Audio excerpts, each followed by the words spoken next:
আজকের recipe pomfret মাছ। মাছগুলোকে ফ্রিজের থেকে বের করে জলে ভিজিয়ে রেখেছিলাম। আগেই ভালো করে ধুয়ে রেখেছি, তারপরে এখনও ধুয়ে নিয়েছি। আর নিয়ে নিয়েছি লঙ্কা, সব আদা, পেঁয়াজ, এই যে টমেটো, সব কিছু, ধনিয়া পাতা, লেবু। এবার মাছটাকে ম্যারিনেট করে রেখেছি। এবার তেল গরম করতে দিলাম কড়াইতে। তেল গরম হয়ে গেলে মাছগুলোকে ছেড়ে দিয়েছি। মাছগুলোকে একটু ভালো করে ফ্রাই করে নেবো এপাট ওপাট করে। আর মাছগুলো ভাজার সময় দেখবে যাতে গায়ে তেল না ছিটে, তার জন্য আমরা এইভাবে ঢেকে দিব, নাহলে গায়ে তেল ছিটে আসবে। এই যে এইদিকে মাছ ভাজা হচ্ছে, আর একদিকে মিক্সিতে আমি যে মশলাগুলো কেটে রেখেছিলাম, সবজিগুলো, পেঁয়াজ আদাগুলো, ওগুলোকে সুন্দর করে মিক্সড করে নেব মিক্সিতে। নানানভাবে করা যায়, এক একজন এক এক রকমভাবে, আমি অনেকভাবে করি। আজকে এভাবেই পেঁয়াজ দিয়ে করছি মাখা মাখা করে। এই পমফ্রেট মাছের না ঝোল ভালো লাগে না, মাখা মাখাই ভালো লাগে। এই যে পেঁয়াজটাকে এইভাবে দিয়ে দিলাম। তোমরা রসুন চাইলে ব্যবহার করতে পারো। অ্যাকচুয়ালি আমি তো রসুন পছন্দ করি না, তাই আমি মাছে রসুনটা দিই না। মাংসে দিই কিন্তু মাছে দিই না।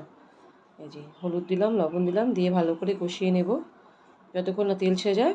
আঁচটাকে কমিয়ে ঢেকে ঢেকে কষাবো। এবার একটা বাটিতে দই, তার মধ্যে জিরা, ধনিয়া এবং লঙ্কার গুঁড়ো মিক্সড করে রেখেছিলাম, ওটা দিয়ে দিলাম।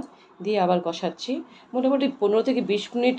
ধীরে ধীরে তোমাকে একদম স্টিম লো করে কষাতে হবে। আঁচ বাড়িয়ে করলে পরেই কিন্তু একদম পুড়ে যাবে আর কোনো টেস্টই আসবে না। তাই যত নিবাজে করবে তত তোমার সুন্দর হবে। এবার দেখো ভাজা ভাজা হয়ে যাওয়ার পর জল দিয়ে দিব।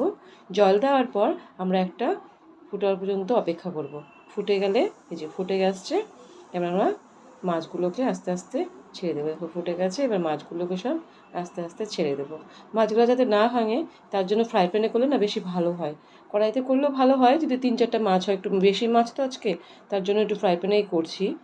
নাহলে না মাছগুলো খুব নরম হয়, এই মাছগুলো তাড়াতাড়ি ভেঙে যায়। এই দেখো ঢেকে দিয়েছিলাম, এবার খুলে দিলাম, দেখো তেল ঝরে আসছে, মানে হয়ে গেছে।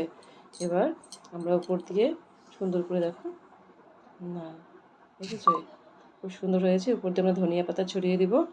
ব্যাস, ধনিয়া পাতা ছড়িয়ে দিয়ে আর 1 মিনিটের মতন একটু ফুটিয়ে নিব। ব্যাস হয়ে